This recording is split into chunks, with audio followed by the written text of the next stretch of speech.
I'm Miss Zoe Reyes, 21 years old. I call myself a writer, for now. I have an older brother. His name is Mr. Axel Reyes, 30 years old. He works at a big company after graduating from college. Our parents passed away in a car accident when I was in 9th grade. I fell into depression from the shock and became a hermit. As a result, I couldn't go to high school. Afterward, I went to a doctor and recovered, thanks to my brother's help. When our parents died, my brother had just started working after graduating from college. He faced a tough situation right away, but took care of me, even helping with the housework. I decided to start doing what I could, little by little, like cleaning my room, the house, and then laundry and cooking, regaining my daily life with my brother's help. Now, we live together in the house our parents left behind. We split housework, but since I mainly work from home, I'm in charge of preparing meals and shopping. Going out for groceries is a nice change of pace. I also find cooking enjoyable, coming up with menus and following recipes. So, I'm good at cooking. When I was a hermit, my brother bought me a laptop. "Take a look at the unknown world with this," he said, and I explored various worlds on the internet. I started wanting to visit places I found in photos and videos on video sharing sites and forums, and my brother took me there, or I went alone. Without my brother's support, I might still be a hermit. Eventually, I learned about remote work. Gradually, I began working and had more chances to go out, returning to a normal life. After our parents passed away, my brother became like a parent to me. He's both kind and strict, a person with a good balance. He studied hard, which is why he was able to get a job at a big company after attending a national university. 7 years have passed since he joined the company, and now he is a team leader. There was a change in my brother. He had always been shy around women, but as his friends got married one after another, he finally started dating someone he met through a friend's introduction. 2 years later, she proposed and they decided to get married. One day, he invited me to meet someone over dinner. It was a Japanese-style restaurant. My brother shyly introduced the woman who would become my sister-in-law. Her name is Miss Nora Reyes. She graduated from the same university as my brother and is 2 years younger. She works as an office lady at a major food company. Her wavy, semi-long hair makes her look older than her age. "Nice to meet you. I'm Zoe, the sister. Please take care of my brother." "Likewise. I'm Miss Nora Reyes. You're such a cute sister. I always wanted a sister, so I'm really happy you'll become one," she said with a smile. She wore slightly heavy makeup, but she seemed like a lovely woman. Then, she asked about me. "Since Axel went to a good university, I assume you graduated from a decent one too, Zoe?" My brother answered for me. "Well, actually, Zoe didn't go to college. When our parents died in an accident, she was in 9th grade. She struggled with her mental health. It took her some time to recover. Of course, she can live a normal life now." "What? She was sick in 9th grade? So she couldn't attend high school either?" Nora seemed very surprised and pressed further. I added to my brother's explanations, since it was about me. "Yes, that's right. I caused trouble for my brother because of my illness. But thanks to him, I was able to recover. No amount of gratitude is enough for what he did." "I see. I understand now. Nora, my brother may look a bit older because of his struggles, but he has a great personality. Please look beyond appearances." "What are you talking about?" I tried to lighten the mood with a joke since the conversation became serious, but Nora didn't laugh.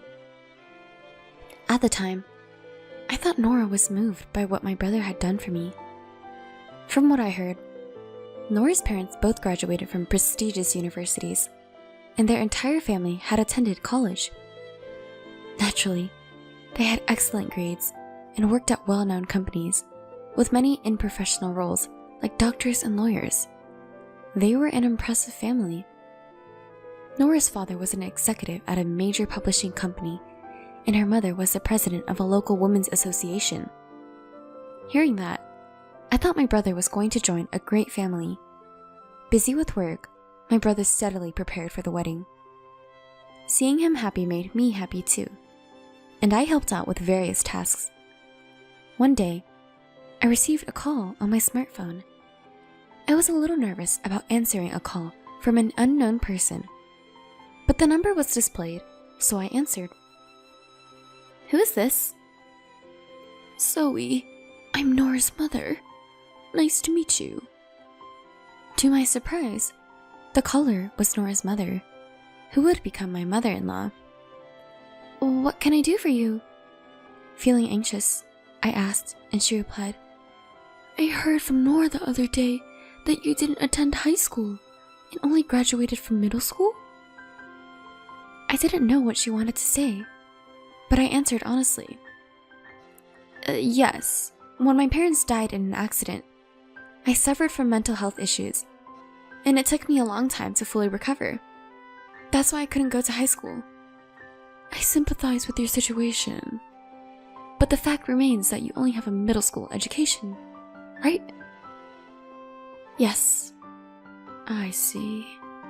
I have a favor to ask. Could you please not attend Axel and Nora's wedding ceremony? Actually, don't attend." "What do you mean?" I was taken aback by the sudden, outrageous request. "Axel and Nora both graduated from top universities, and my husband and I also graduated from college. Of course, all our relatives have college degrees." "Yes? What about it?" "You're not very smart, are you? No wonder you only finished middle school." With a sigh, my mother-in-law continued the conversation. "You see, as I mentioned earlier, our family is made up of elites. Graduating from college is a given, and we hold prestigious jobs like executives at big corporations, doctors, lawyers. These are the kind of impressive people attending the wedding." I began to understand what she was getting at. "So, we don't want you, a middle school graduate, at such an event. Actually, we'd rather you not come." "But I'm the sister of the groom and his only family. I can't just not attend." "Please don't come anyway. How could we introduce you, a middle school graduate, to our relatives without feeling embarrassed? Do you understand? Anyway, I've told you our wishes." How rude! After hanging up, I trembled with anger. The parents on the other side disliked me because of my middle school education, as they were too concerned with appearances and reputation. At least, I never thought of my life as embarrassing, and I believed that I didn't deserve to be looked down upon by others. But what if my presence made my brother unhappy? If I stepped back, my brother could have a happy marriage and a future beyond that. I've caused him a lot of trouble, so I want him to be happy, no matter what. I can't be the one to ruin that. But I also couldn't stand being dismissed. My thoughts were all jumbled up. I talked to my brother about the situation. He said, "Don't worry. You're my sister, my only family. Feel free to attend my wedding. I'll protect you, no matter what." "But if I cause trouble for you, I don't mind not attending." "There's no way you'll cause trouble. Zoe, you're my one and only sister. If I can't protect my sister, what kind of brother would I be?" "Thank you, brother." Encouraged by his words, I decided to attend the wedding. And on the day of the wedding, at the family introduction, when my uncle introduced me as our family representative, my sister-in-law's parents looked at me with disdain. My brother seemed to notice their attitude. At the reception, the seats for the bride and groom's families were at the back, facing the main table. I wondered if there might not be a seat prepared for me, but there was. As I sat down, I felt piercing stares. Sure enough, my mother-in-law was looking at me.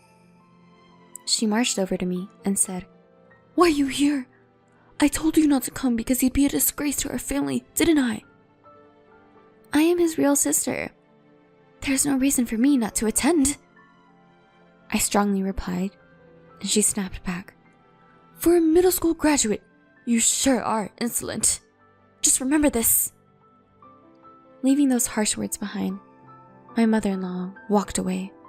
Soon, the bride and groom entered the room. Seeing my brother in a different atmosphere than usual, I couldn't help but smile. Nora was beautifully dressed and sparkling. As soon as the mediator finished speaking, my mother-in-law suddenly stood up and talked to the MC. Then, she grabbed the microphone and started speaking loudly. "Our family has all graduated from college and hold respectable jobs. I believe that Axel is a suitable person for our family. But there is one issue." She took a breath and continued. "It is his middle school graduate sister. She is an incredibly embarrassing presence in our family. We would like to ask the groom to sever ties with her. If he can't, we cannot allow this marriage." There was a commotion in the room, but my mother-in-law ignored it and turned to my brother. "Axel, can you swear to do that here? Swear to cut ties with this embarrassing middle school graduate sister and become a part of our excellent family." As if it were obvious, both the bride and father-in-law nodded. Then, with a triumphant look, she handed the microphone to my brother. Taking the microphone, my brother took a deep breath and answered, "Indeed, my sister is a middle school graduate, but she is my only blood relative, my family, since our parents have passed away. I can't sever ties with her. I apologize to all of you who have attended today, but I will cancel the marriage and consider this relationship with this family as non-existent. This is my answer." With that, my brother slammed the microphone down on the table and came straight to me. With a refreshed smile, he spoke to me. "Zoe, I'm sorry for causing trouble. There's no need for us to be here. Let's go home." Later, I heard from the relatives who attended that the reception was canceled because the groom left halfway through. The bride burst in tears, and her parents were scolded by the relatives and had to apologize on their hands and knees. They were also forced to return the gift money. Later, my uncle contacted my brother. He said that although his attitude at the reception wasn't praiseworthy, he would have severed ties with him if it had continued. He also offered to pay a suitable amount of consolation money and have the bride's side bear all the expenses for the ceremony, but my brother refused. He conveyed that he wanted a sincere apology for his sister rather than a monetary solution. After a while, a meeting was arranged at our home for post-settlement discussions. I made up my mind to show my former in-laws a thing or two. At the meeting, my ex-sister-in-law and her parents, a total of 3 people, came. They handed my brother some money as a gift, an inconvenience fee, and apologized for the rudeness at the reception.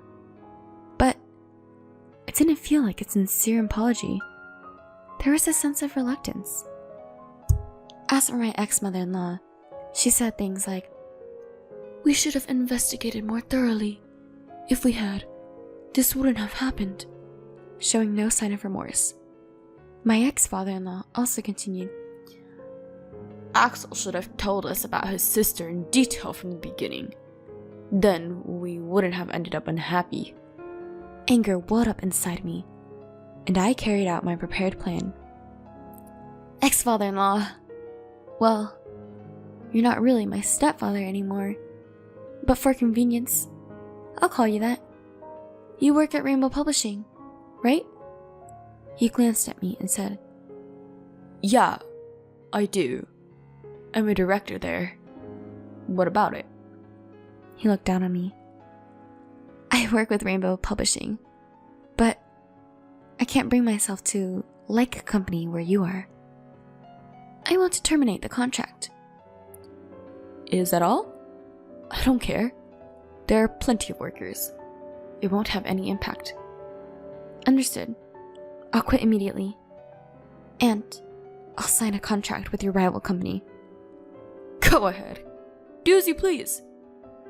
With my ex-father-in-law's arrogance and my peripheral vision, I called the editor at Rainbow Publishing and informed them about the contract termination. There was a commotion on the other end of the phone, but I only conveyed what I wanted to say and hung up. Then, I called the rival company and told them I wanted to proceed with the contract. Even after my call, my ex-father-in-law remained smug. My brother, unable to grasp the situation, looked around nervously. Eventually, a call came to my ex-father-in-law's smartphone. Hello? It's me. Yeah. What? The president? What's going on? Then, he suddenly whispered, and his face turned pale. After finishing the call, my ex-father-in-law turned to me and said, Are you the popular author? Yes, Ray? Well, yeah. Yes, Ray is my pen name for light novels. So what? So, you mean our president said a popular author is breaking the contract with us, and it's my fault? I just asked you if it was okay to terminate the contract. And you said it didn't matter. That's all there is to it. I said it calmly. You're an elite, right? Isn't it embarrassing for you to deal with a middle school dropout like me? I'm sorry. I apologize. But can you reconsider terminating the contract? Seeing my father-in-law's sudden change in attitude, my ex-sister-in-law asked curiously, "Why would you be so humble to a mere middle school dropout girl?" Idiot! You're our publishing house's top author. If you leave, the damage to our company would be enormous. The president told me to take responsibility. At this rate, I'll be demoted. What? Really? Yeah. If that happens, it'll be too embarrassing to associate with her relatives. Please, do something. My ex-sister-in-law and her parents were confused and turning against each other. Please, can you reconsider? It's impossible. The matter is settled, so please leave. My brother also sided with me. Then, please leave as requested. My brother and I smiled as we saw the three of them leave our house, shoulders slumped. After the three left, my brother said, "You're a popular author? I didn't know that either." "Well, I used a pen name. When I posted a work I wrote last year online, it got good reviews. Rainbow Publishing offered me a contract. I've been making quite a bit of money," I explained proudly. My brother's smile brightened. It had been a long time since I'd seen him smile like that. And so, the broken engagement was resolved. My ex-sister-in-law seemed to be looking for another partner. But no one would approach her since the incident became widely known. She became reclusive and eventually quit her job. My ex-father-in-law, being blamed for my contract termination, was demoted to a regular employee. Unable to endure warehouse work, he resigned. My ex-mother-in-law was harshly criticized by her relatives for her disgraceful behavior at the wedding reception and was no longer recognized by her once proud and accomplished family. It serves them right. My new publisher supported me, and my popular work was turned into a comic. Its popularity rose again, and now there's a talk of an anime adaptation. My brother is burying the memory of the wedding as a dark history and working hard. I'm eagerly waiting for a wonderful person to impair my brother's life. At last, our days have returned to being peaceful. I'm still racking my brain over creating light novels, but I feel that the repetition of these days is happiness. I'm planning to go on a trip with my brother again, taking our late parents' house with us, who passed away in the accident.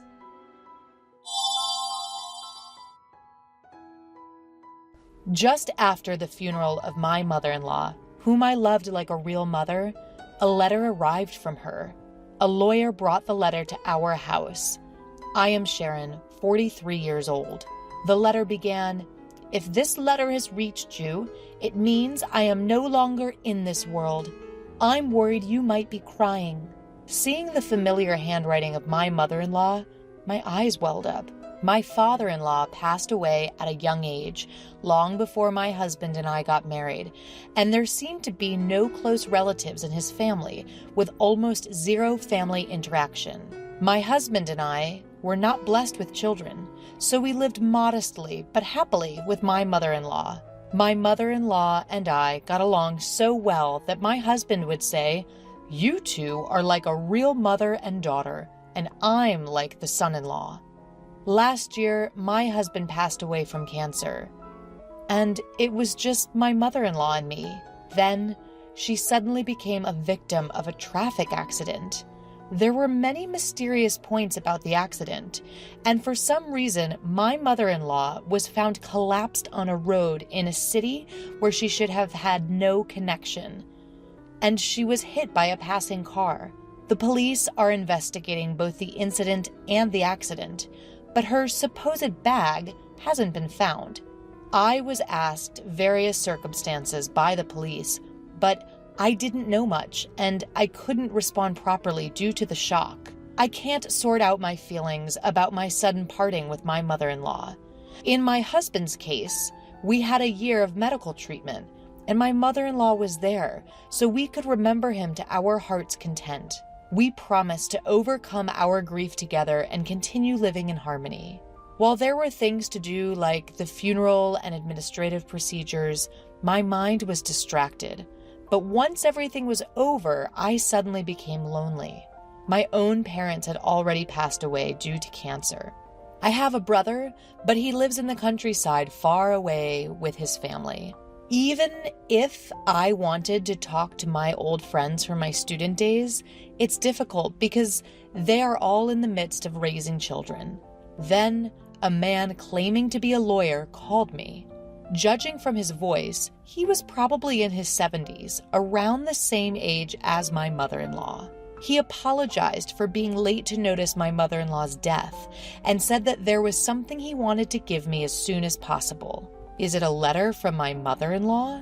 I had never heard that my mother-in-law had been in contact with a lawyer, and I didn't understand the meaning of receiving a letter from a deceased person. I thought it might be a scam, but I decided to meet the lawyer in case the letter was really from my mother-in-law. The letter continued, "I know you're surprised by this sudden letter from me, but please listen. There is danger approaching you. Believe my words and run away immediately." Reading up to here, I asked the lawyer sitting in front of me, "Excuse me, do you know the content of this letter? Was my mother-in-law targeted by someone?" Indeed, the handwriting was my mother-in-law's. It was characterized by her unique quirks, and I recognized it instantly, but I couldn't make sense of the content. The turn of events is so dramatic, it can only be likened to a poorly crafted prank. My mother-in-law passed away in a car accident, but the driver has already been apprehended. The driver testified that he found my mother-in-law lying in the road, and that's why the discovery was late. My mother-in-law had signs of being hit, suggesting she might have lost consciousness from it, I was told. If this letter is true, my mother-in-law must have had a suspicion of who had attacked her. Did she know she would get tangled in this incident? If so, why didn't she run away? I felt the tears welling up again. The lawyer, composed as ever, said, "I haven't read the contents, but I believe I could guess what it's about." Somewhat irritated by his roundabout way of speaking, I ventured to ask, "So, what did you hear from my mother-in-law?" "Well, I was the one who represented Oliver at that time and have been asked to help you," he responded. "Who's Oliver?" According to the lawyer, my husband apparently has a brother 6 years older than him. I had never heard a word about this from either my mother-in-law or my husband, nor had I ever seen any photos. The lawyer started pulling out files that looked like documents from a bag by the side of the table. Sharon, do you know that half of the serious crimes in our country happen within families? He said, a hint of irony in his voice. Tragically, the place where we should feel safe and the most content, the family home, is where these heartbreaking incidents of a family member taking another family member's life occur. And with that, he showed me an old photo featuring 4 people, a young man and woman who looked like parents, a boy, and a baby. The young woman looked familiar. It was my mother-in-law. I thought the young man was a stranger at first, but he resembled my husband. The boy also bore a resemblance to the young man, undeniably appearing as father and son. It looked like it could have been taken during a trip to the beach. They were posing in front of a large ship at the port, all with happy smiles on their faces. The boy with the float, that's Oliver, the lawyer told me.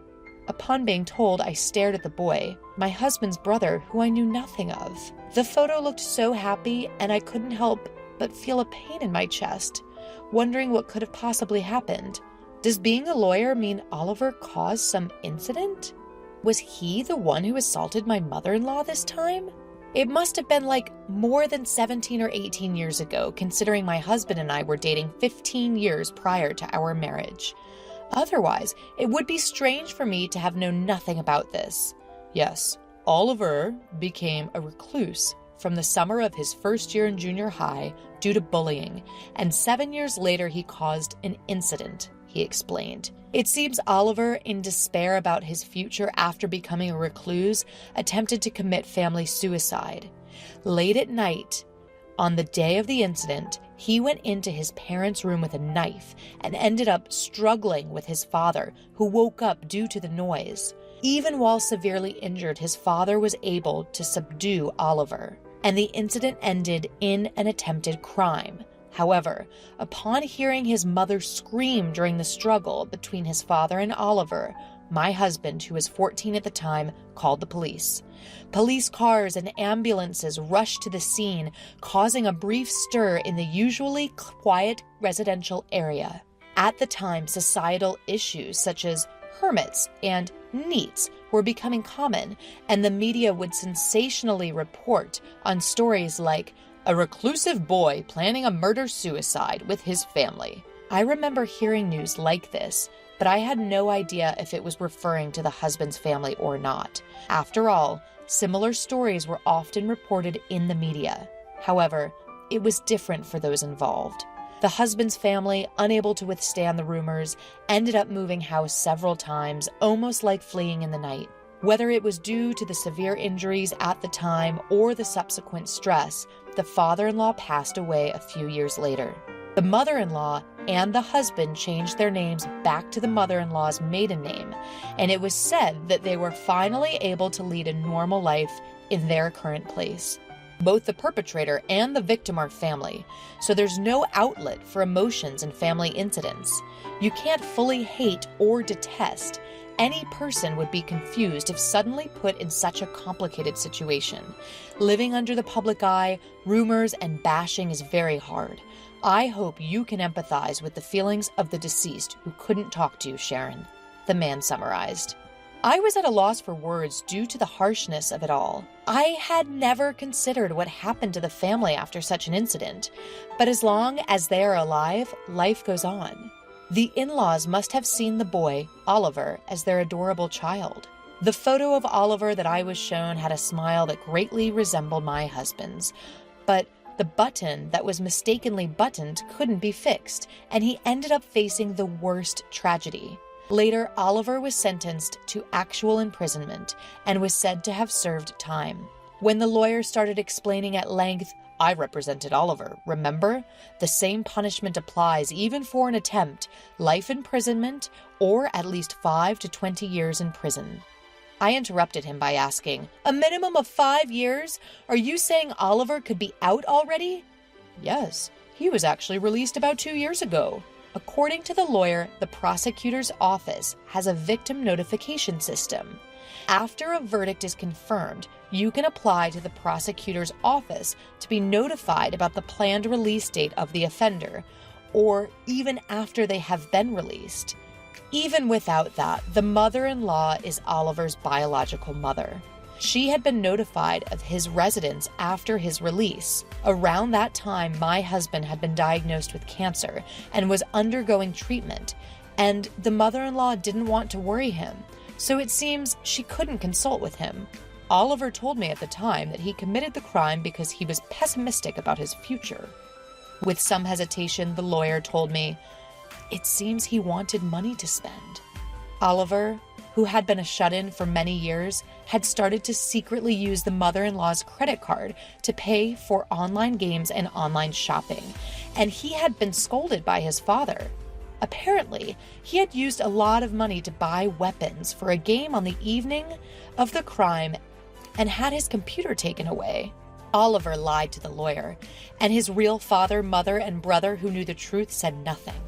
While they hoped Oliver would genuinely reflect on his actions and serve his punishment, they did not reveal the inside story of the post-release defamation and slander. Was this out of familial love? Truth be told, my mother-in-law was often visiting Oliver, my brother-in-law, who was serving time in prison. Every time she went, she would come back disappointed by Oliver's unchanging, unrepentant demeanor. She was afraid to live with Oliver again after his release. The danger of violence was part of the fear. But she knew if she or her son were to die, Oliver would come to me asking for money. As his release date approached, there was an increase in tedious paperwork. She had to decide where to house him.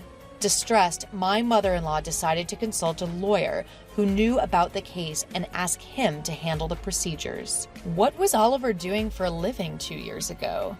It turned out that through the lawyer, she had been helping Oliver by renting an apartment for him. She would do his shopping. She was giving him money saved in her dresser and her own retirement savings. The inheritance she would receive if her son, in other words, her own child, died. After his release, Oliver became a shut-in again and did not work. Money is limited, and through the lawyer, my mother-in-law conveyed, "I can't support you forever. You need to start working on your own." But Oliver flatly refused. "Doesn't my mother love me? She's always favoring my brother. She won't give me money because my brother told her not to." He made a big fuss. The lawyer said, although it may have been an accident, the deceased was worried that Oliver might cause some trouble. He kept insisting that I give him money. Oliver became aggressive towards the lawyer as well, and seemed to be asking in detail about my mother-in-law's income and current life of his father and brother. Fortunately, I don't think he knows our address, but I'm worried that his apartment is near where the deceased died. At that moment, I remembered that the bag was not found. Then the doorbell rang. The only expected visitor was the lawyer. "Excuse me for a moment." I excused myself and headed to the entrance. I had a bad feeling. When I checked through the peephole, there was a man standing who looked a lot like my husband. I could see the bag that my mother-in-law used to use. Quietly retreated to the living room and called the lawyer. "I think, it might be Oliver. What should we do? He has my mother-in-law's bag." My voice was shaking with tension, and the lawyer's face stiffened. "Call the police right now." I might have meant to call the police, but I was too upset. I ran out the back door to the nearby police station.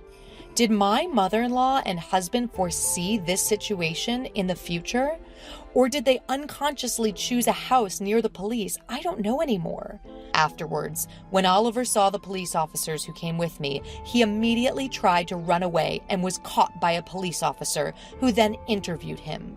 As I suspected, the man who looked like my husband was Oliver, in other words, my brother-in-law. The lawyer called him Oliver, which was probably his name at the time, and I had been calling him Oliver because I had seen a family photo from when he was a small boy with a hint of innocence, but in reality, he was an unhealthy-looking middle-aged man. It strangely angered me that he looked like my husband. This man had been tormenting my mother-in-law and husband. I'm just here to collect my share, your mom's inheritance. It exists, right? Even my younger brother died last year. Hand over my inheritance. Ignoring the police officer's questions, my brother-in-law Oliver yelled at me. What nerve does he have? I was furious. I sympathized with his childhood, being teased to the point of not going to school, but his actions thereafter were selfish and unforgivable. More than anything, what I wanted to ask was, isn't that your mother's bag you're holding? What did you do to her? Did you lay hands on a frail woman? Upon hearing my words, the officers also looked at the bag that Oliver was holding. In a fluster, Oliver tried to hide it, but it was too late. As one officer reached out his hand, Oliver snarled at him. Hey, this is my money. I can't help it. It was the last thing my mom said. I only hit her a few times to teach her a lesson for being cheeky. Oliver's thought process made me shudder. There was no sense in his words, and he showed no remorse. Moreover, hey, you are my brother's wife, aren't you? Neither my mom nor my brother are here anymore. You have an obligation to support me. Maybe my mother-in-law and husband hid Oliver's existence from me, fearing this situation. They must have thought that if I didn't know, I could avoid getting involved. No. Mrs. Sharon, you don't have that obligation. The lawyer interrupted, but I doubted that the law would work on Oliver.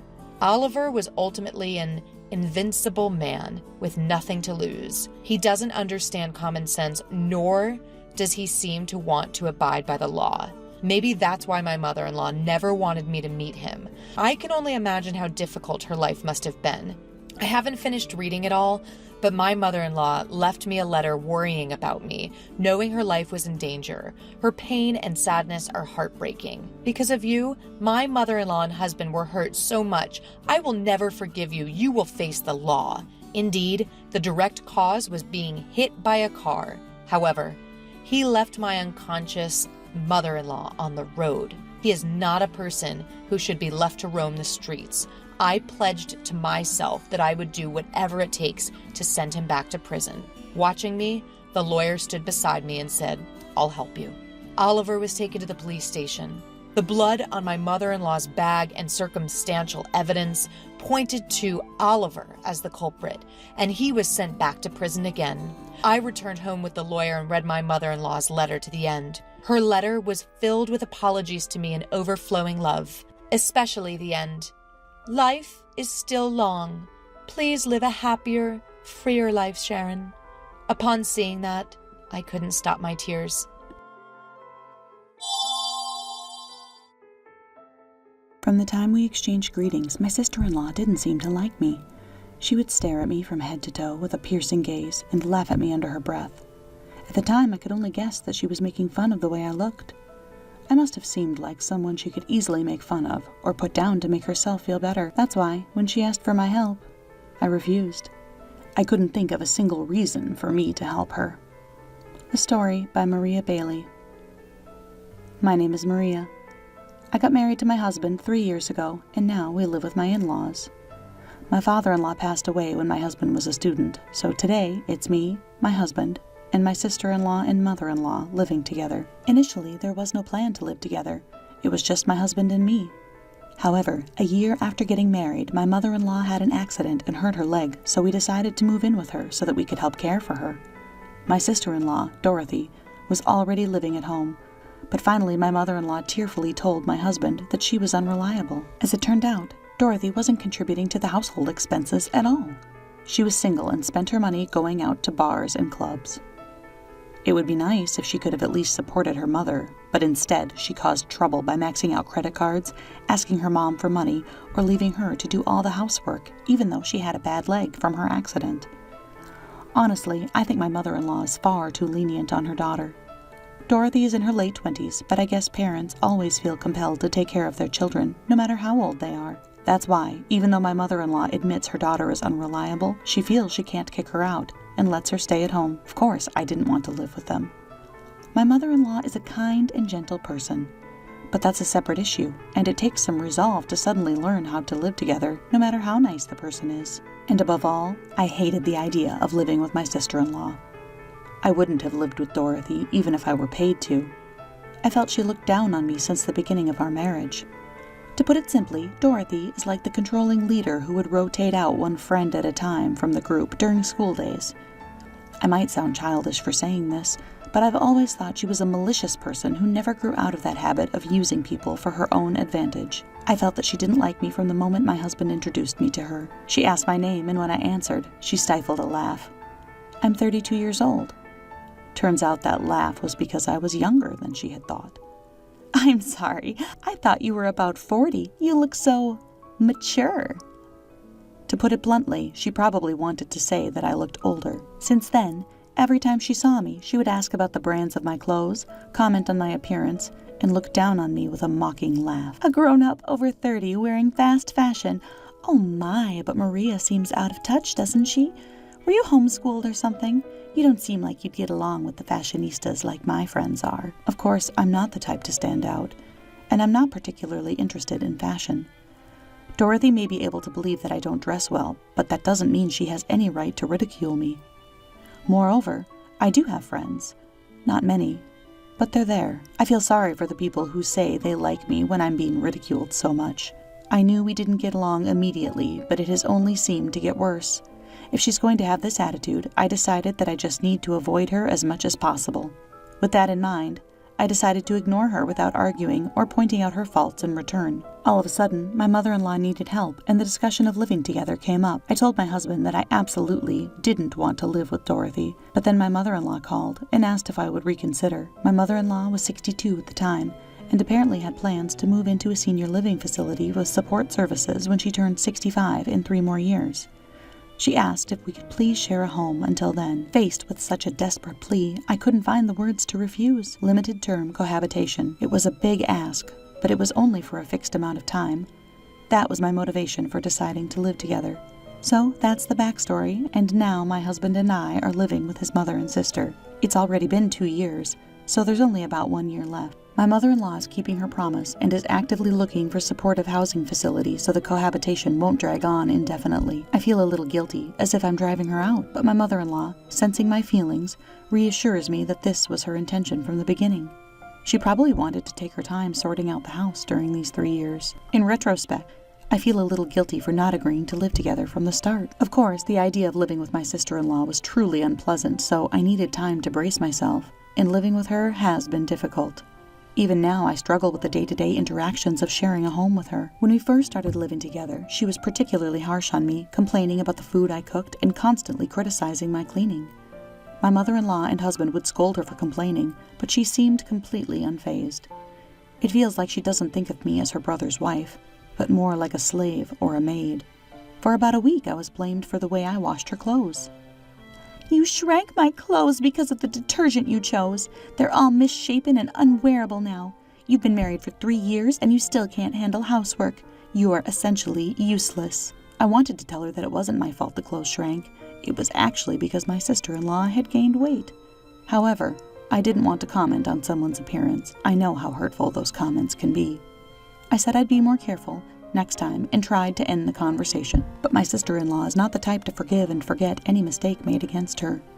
When my mother-in-law's acquaintance visited our home, Dorothy laughed as she talked about how terrible I was at housework. Of course my mother-in-law defended me, but Dorothy insisted there was no need, and kept talking as if I were a completely useless home appliance, not a human being, or her relative. Sometimes I'd argue back, but mostly I'd just nod and let her talk wash over me. I didn't want to stoop to her level, and I knew that arguing with her would be a waste of breath. I told my mother-in-law and husband that after we stop living together this year, I don't want to have anything to do with Dorothy, and both of them agreed. It might be a bit spiteful, but I think Dorothy will struggle when my mother-in-law moves into a senior living facility. She's been living at home and spending her salary however she wants.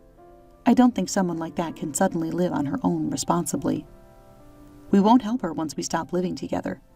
That's my little revenge. But sometimes it seems like even God is on my sister-in-law's side. She told me that her boyfriend had proposed to her. My boyfriend's tall, and he's handsome. He's so kind. He has a great job at a huge company, so I'm basically marrying into money. I'm so glad I put effort into my looks and fashion. I wouldn't want a miserable life like someone I know living with in-laws after marriage. She chuckled while looking at me, making it obvious she was talking about me. Dorothy stood before me, smirking, and said, "I bet you thought I wouldn't be able to live on my own without my mom. Too bad for you, old lady." I couldn't help but blush a little because she hit the nail on the head with what I was thinking about her. At the same time, I felt a strong wave of frustration. "Congratulations on your engagement. But married life is tough, you know." She might complain about me not being able to do housework, but the one who really can't do anything is Dorothy. It was the best comeback I could muster, but she just looked triumphant. "Are you trying to act tough because I won't be around? My fiancé is rich and will hire a professional housekeeper, not someone useless like you." I was utterly defeated. I swore I would never see Dorothy again once we stopped living together. I swallowed my pride and decided to avoid her as much as possible at home for the remaining time we had as housemates. A month after Dorothy's announcement, her fiancé came to visit. I thought anyone who would choose her must not be a good person. I even had such a terrible thought. I had been warned by Dorothy not to introduce myself to her fiancé. "I don't consider you family. Once you've served tea, just go away. I'm not inviting you to the wedding anyway." I felt relieved when I heard those words. I just wanted to cut ties with her as soon as possible. When her fiancé arrived, I reluctantly served tea as instructed. Knowing this might be the first and last time we'd meet, I stole a quick glance at Dorothy's fiancé's face. As I did so, our eyes met. And it was inevitable. "You are—" As her fiancé began to speak, Dorothy interrupted, saying it wasn't a big deal. "She's our housekeeper, so you don't have to worry, Steve. I told you before, right, that I have a useless sister-in-law who can't do anything? It's a loss just to get involved with her, so you can ignore her." Upon hearing those words, I bowed my head slightly to her fiancé and left the room, feeling embarrassed. Then, Dorothy's fiancé called me by my name. "Maria, you were a senior consultant at the firm, right? I can't believe you're married to Dorothy's brother." Steve stared at me in disbelief. In fact, he was familiar to me. He was my junior at work until I quit after getting married. I had heard that he changed jobs after that, but neither of us had ever imagined we would meet again like this. "Dorothy, I've heard a lot about your sister-in-law before, but I never knew it was Maria. I thought she must be a terrible person because you've only said bad things about her. But we used to work together. I know who she is." Dorothy didn't seem to understand why Steve was angry. I wondered just how badly my character had been misrepresented, and I felt a little anxious. "You two knew each other?"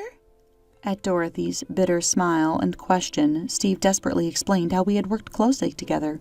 I had helped him at work before and even lent him money when his mother was sick and needed money for surgery. It felt only natural for me to help him as his senior at work, and I had lent him money because he was in real trouble. At that time, my grandfather had just passed away and left me some inheritance, so I was easily in a position to be able to help him. I felt there was no need for Steve to feel so indebted to me, but when I took a moment to think about it and put myself in his shoes, I realized that the money must have been a real lifesaver. "Maria was a true friend to me, and yet you treat her like a housekeeper? I knew you could be harsh with your words, but I can't stand someone who treats people like this. I clearly need to rethink this. Our engagement is off." With a cold, incredulous gaze, Steve told Dorothy he was breaking off their engagement and tried to leave his seat. Desperate to stop him, Dorothy grabbed his jacket as he got up from the sofa. "No, it's not like that. This is just how Maria and I communicate. We joke around a lot. Right, Maria?" Dorothy looked to me for help in a panic, but I could only shake my head. "Sorry, I can't lie." Upon hearing this, Dorothy broke down crying on the spot. "Why are you ruining my marriage? It's your fault the engagement is off." She yelled and raised her hand to strike me, but my husband rushed in at that moment to intervene and held her back from hitting me. Still lashing out at me, Dorothy was slapped by my mother-in-law. "It's not Maria's fault. It's yours. You've been harassing her and causing trouble all this time. I won't tolerate it anymore. It's your own fault the engagement is off. You need to take accountability for your actions. You will leave the house by end of the month." This was the moment my mother-in-law finally snapped and moved to cut ties with her own daughter. "Mom, you're on Maria's side too?" With a face of disbelief, Dorothy tearfully stared at her mother. "You are not a child anymore. Take care of yourself." Mother-in-law said this, bowed her head to Steve, and returned to her bedroom. From the other room, only Dorothy's sobbing could be heard. Steve told me he would be in touch soon and then left our house. My husband and I exchanged glances and sighed together. Maybe it's time for us to start looking for a new home. My husband nodded at my words, and from then on we decided to move on with our lives as if Dorothy didn't exist. 3 months have passed since then, and my mother-in-law has moved to a senior housing facility. We also moved to a place as close as possible to my mother-in-law, and we are in the process of selling the family home. Dorothy stayed locked up in her room until the day we moved, but of course we couldn't just leave her behind, so we forcibly packed her belongings into boxes and sent them to a storage unit. On the day of the move, we gave my sister-in-law the bare essentials, the key to the storage unit, and the $3,000 severance payment we had received from my mother-in-law. Dorothy seemed to have lost all motivation due to her broken engagement and quit her job. I don't know what happened to her after that, and it seems Steve isn't in contact with her anymore. Steve told me that he was saved, once again, thanks to me. If I had gone through with that marriage, I would have definitely regretted it. You've always been my lifesaver, really. I can't help but feel guilty, thinking that in a way, Steve is the one who's been my lifesaver. I also wished for my sister-in-law to struggle in the end. But maybe if you do good deeds, you'll be rewarded like this. At least, that's what I thought this time. My sister-in-law treated me like a slave and constantly harassed me, which is probably why it ended like this. I've never seen or felt God, but from now on, I want to live a life where I can hold my head up high. My husband had been unreachable for almost 3 days. He said, "I won't reply for a while." But my concerns were growing. I thought I should contact the police soon. Just as I was thinking that, I got a call from one of my subordinates. "Ma'am, your husband passed away in an accident." Huh? Why did she call me? I couldn't think about that right now. I hurried to the hospital. There, I saw my husband's unrecognizable body. My name is Harper, 28 years old. I got married 2 years ago and live with my husband while working at an IT company. We want to have children someday, but not yet. My husband's name is Christopher, 2 years older than me. He is very dedicated to his job. Just the other day, there was talk of him getting a promotion. That day, as soon as he got home from work, he happily rushed up to me. "Harper, listen, I might get a position soon." "Really? That's amazing." "Yeah, I'm so happy. It's been tough, but I'm glad I worked hard." "Christopher, you've been working so much on your days off. I'm really happy for you. Congratulations." Yes, my husband was so dedicated to his job that he gave up his days off to work. He often worked late and came home just before the date changed. I worried about his heavy workload at times, but finally, it paid off. Seeing my husband so happy made me feel happy too. I can't lose either, I thought. I'll try harder too. However, since that day, I started to notice something off about Christopher. His overtime increased even more, and he wouldn't come home until after midnight. His weekend work, which used to be only a few times a month, gradually increased. And last month, he went to work, even on Saturdays. Not only that, but I felt his attitude towards me had become somewhat cold. We used to go out on our days off, but that stopped recently. Isn't that strange? Why doesn't he seem at all tired, despite working so hard? Concerned, I decided to suddenly ask my husband about it. I waited for him to come home late from work and brought up the conversation. "Hey, Christopher, can I talk to you for a minute?" "What? I'm tired and want to sleep." "Lately, you're always on your phone before bed. Even though you come home late, aren't you getting sleep deprived?" "What are you trying to say? How I spend my free time is my business, right?" That might be true, but are you really that busy with work? At my question, his expression stiffened for a moment. Not missing that, I pressed him further. "I understand you have a lot to do since you got promoted, but isn't it too hard? You have too many weekend work days. And isn't it bad for the company to overwork employees?" "I have no choice. I'm not doing overtime and weekend work because I want to." "But isn't it too much?" "You don't understand my job, Harper, do you? Don't butt in when I'm tired from work." With that, Christopher left the living room. After that, my uneasy feelings didn't go away. Then one day, I usually commuted by car, but on my way home from work, I got into an accident. I was rear-ended by another car and taken to the hospital by ambulance. I had bruises all over my body. After several tests to be safe, I was told to stay in the hospital for a few days. To have a change of clothes brought to me, I called my husband. However, no matter how many times I called, he didn't answer, and he didn't reply to the messages I sent. He should be done with work by now, so why? Until now, we could at least exchange messages during his overtime. I kept calling him every few minutes, and it finally connected an hour later. As I tried to explain the situation, he let out a big sigh. Ugh, you're so persistent. Can't you tell I'm working overtime if I don't answer the phone? I'm sorry, but that's not the issue right now. Huh? What do you mean? Actually, I got into an accident on my way home, and I'm in the hospital now. My whole body hurts, but they said there's no life-threatening injuries. An accident? Ugh, what a pain you're causing. I involuntarily let out a, huh? At his unexpected response. He continued mercilessly, as I was at a loss for words. Stop getting into accidents when I'm busy. I'm not paying for the car repairs, all right? I understand, but I need you to bring me a change of clothes. What? Why do I have to do that? I'm tired from work, and it's like a punishment game to go to the hospital for someone who got into an accident due to carelessness. Carelessness?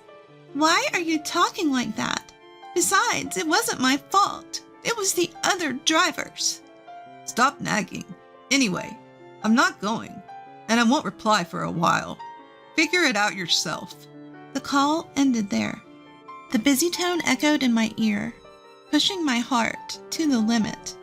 Before I knew it, I was in tears. Why did he speak like that?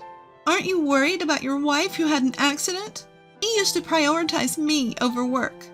If I could, I'd want to get a change of clothes myself. My parents live far away, so I can't ask for their help. I sent several messages to my husband afterward, but he never brought my things. I had no choice but to buy everything I needed at the hospital store. Since then, I tried contacting my husband a few times, but 3 days had passed without a reply. He said he wouldn't reply for a while, but I was getting worried. No matter what, it's unusual not to have any contact for this long. What if he got into an accident too? That anxiety crossed my mind. That's when I heard a knock on the hospital room door. When I responded with yes, my coworker Jasmine, who I usually get along with, came to visit me. Jasmine, you came. Thank you. I was surprised when I heard you had been in an accident after I contacted you since you hadn't been at work for a while.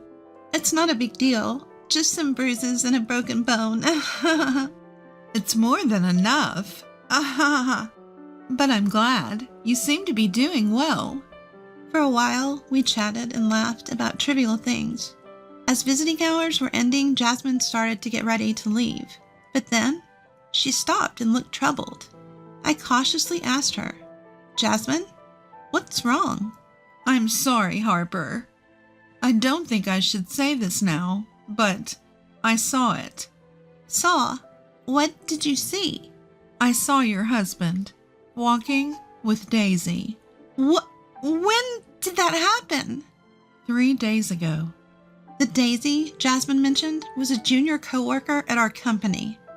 I had been her mentor when she was a new employee.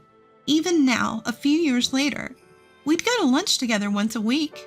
Why would she be with Christopher? Daisy and my husband should have last met at our wedding. Could it be? But there's no way they would do something like that. Despite thinking it was impossible, the worst-case scenario crossed my mind. According to Jasmine, she saw my husband with a suitcase and Daisy 3 days ago. Since then, Daisy has been on paid leave. I hesitantly called my husband's office, and my suspicion was confirmed. He had also applied for paid leave 3 days ago. At that moment, my suspicion turned to certainty. My beloved husband and the junior I cared for, being betrayed by both of them at the same time. Probably my husband's increased overtime and working on weekends were because he was meeting her. No, maybe they were already involved before that. As I recalled my husband's suspicious behavior, more and more things started to make sense. So that's why he became so cold. Surprisingly, it all made sense to me. Unconsciously, I called my husband. I hardly contacted him these past few days, thinking he wouldn't respond anyway. He probably wouldn't pick up after just a few attempts. But I couldn't just let him do as he pleased. I kept ringing his phone until he answered. 30 minutes after I started calling, my husband finally answered, sounding annoyed. What's your problem? I told you I wouldn't answer for a while. Why? Are you so busy that you can't even answer a call from your wife? Of course, I'm working every day. Even though you're on paid leave until tomorrow, what kind of work are you doing? Assuming he hadn't been caught yet, my husband hesitated for a moment. Still thinking he could deceive me, he quickly started making excuses. What are you talking about? I didn't take any paid leave. No use playing dumb. I already confirmed with the company. No, well, actually, I just suddenly wanted to take it easy. I've been relaxing at home these past few days. Oh, really? With Daisy? Even preparing a suitcase? I already know everything. Just confess. I couldn't help but raise my voice. Then my husband, realizing he couldn't hide it any longer, revealed his true colors. So you found out. Yes, I'm on a trip with Daisy. Now that you know, stop bothering me, you ugly woman. So, that's how it is. Why? Why with Daisy? Why do you think? She's younger and cuter than you. For such a reason. Enough already. I'm having fun on this trip. Don't bother me. Don't worry. I'll divorce you when I get back. He said, "See ya." and hung up the phone. It was right after that. The love that I had for my husband turned into hatred. In an instant. I can't forgive him. To be betrayed in such a terrible way? I won't let them have their way. I'll definitely send them to hell. That's when I decided to take revenge on them. But before I could take matters into my own hands, divine punishment would come to them. The next day I was discharged from the hospital and started to regain some mobility. To prepare for my revenge, I opened my smartphone to search for a lawyer's office. Just then my phone rang. Daisy's name appeared on the screen. My husband's affair partner? Surprised for a moment, but I couldn't run away now. I gathered my courage and answered the call. Hello? Harper? Ma'am? I'm sorry. I'm so sorry. Isn't it common sense to apologize in person? Yes, you're right. But that's not the point right now. Huh? Daisy's voice was somewhat shaky. Then she said something that made me doubt my ears. Your husband has died in an accident. What? I was so shocked that I couldn't find the right words. Confused, I barely managed to respond to Daisy. He's dead? What are you talking about? Christopher is on a cheating trip with you, isn't he? Yes, that's true. But on the way home, Christopher got caught in an accident. According to Daisy's story, it seems the two of them were in an accident on their way home from the airport. Christopher was hit by a car, and although an ambulance was called right away, he didn't move a muscle. To my surprise, the hospital Christopher was taken to was the same one I was staying at. I quickly hung up the phone, explained the situation to the nurse, and headed to my husband's side. I had to move using crutches as my broken bone hadn't fully healed. Since I heard he had died, I assumed I'd be taken to a morgue or something, but incredibly, Christopher was still alive. However, he was seriously injured. Just after I arrived, a breathless Daisy rushed in. Seeing Christopher lying in the bed, she collapsed on the spot when she realized he was still alive. I had a lot to say, but unfortunately Christopher was in critical condition. I told Daisy we'd talk later, and we each went home that day. Days later, Christopher barely pulled through, but the accident left him paralyzed from the waist down, forcing him into a wheelchair. My in-laws were furious when they found out about the affair trip. Although they must have felt something, seeing their challenged son, they scolded him clearly, saying, "You brought this on yourself by having an affair." After my in-law left, I called Daisy and decided to have a talk with her and my husband. When I arrived at my husband's hospital room, they were having a loud argument. "If you hadn't pushed me that time, none of this would have happened. It's all your fault." What? You're the one who wanted to take that route. Don't blame me. "What did you say?" "In the first place, this happened because you wanted to go on a trip. I paid for everything. Give me my money back. Pay for the treatment, you lousy woman. You hurt the man you love, so you should pay, right?" Don't be ridiculous. Who would get serious with a guy like you? This was just a fling. I'll never see you again. "What?" The two of them carried on their unbearable argument, apparently not realizing I was there. I couldn't take it anymore. I forcibly opened the door to the hospital room, took a deep breath, and shouted at them. Enough. It's because you had an affair in the first place that this happened. Take your blame game somewhere else. Harper. Ma'am? Finally realizing I was there, their faces quickly stiffened. Ignoring their confusion, I continued. How can you still argue in a situation like this? Do you even understand the situation you're in now? Christopher was the first to answer that question. "Harper, don't worry. I'm breaking up with this stupid woman." So? So I realized that it's always been you for me, Harper." What are you saying now? We're getting divorced, right? "What?" I couldn't help but burst into laughter at my husband's dumbfounded expression. Didn't you say it? When I get home, we'll get a divorce, or what? Now that you've fought with your affair partner, you want to stay married to me. Are you an idiot? There's no way I'd spend my life with a piece of trash like you. Harper, why? Didn't you love me?" Don't mess with me. Who betrayed that love first? It was you. After all that talk about getting a divorce, you want to get back together when it's convenient for you? I'm not as cheap as you think. If you understand that, never show up in front of me again. Keep regretting this for the rest of your life, you jerk. My husband was stunned by my yelling. Daisy was pale and trembling. Later, I was discharged from the hospital and decided to stay at my parents' house for a while. After that, my divorce from Christopher was finalized through a lawyer. I demanded alimony from him and Daisy, which they paid in full. Christopher was fired from his job due to this incident. It turned out he'd been using company money for their affair. Adding to his paralysis, he was easily dismissed. All that remained for him was a claim for damages from the company. Finding a new job with his condition would probably be difficult. It didn't take long for word of Daisy's affair with my husband to spread throughout the company. She was met with cold stares and eventually couldn't stand the atmosphere and began skipping work without permission.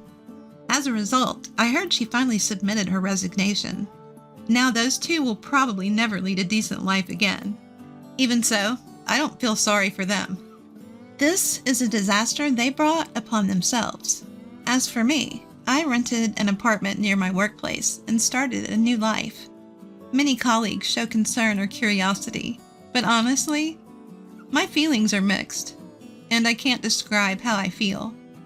But such trivial rumors will probably die down soon. Now, I want to enjoy my life without being swayed by others.